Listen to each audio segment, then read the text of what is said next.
Well, in my understanding, Islamic psychology is based on the Quran, the Sunnah, and the concepts in that talk about the nature of man.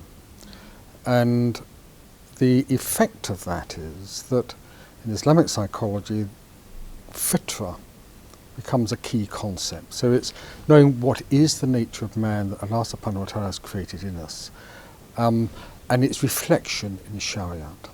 So Shariat should absolutely fit the way that Allah subhanahu wa ta'ala has made us.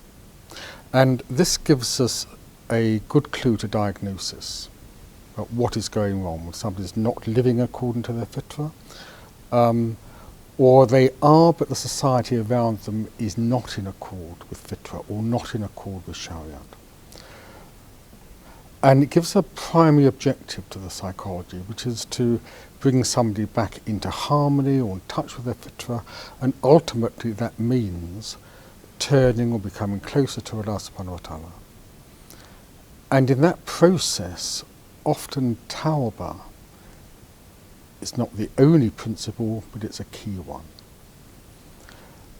And it's understanding there's an inner nature to man. I personally go with the Al-Ghazali model and talk about the qalb, but whatever you call it, as an understanding, there is an inspiration that comes into the self, there is an inspired intuition, there's a spiritual part of the person which, if you're not taking into account, you can make serious errors in diagnosis and treatment.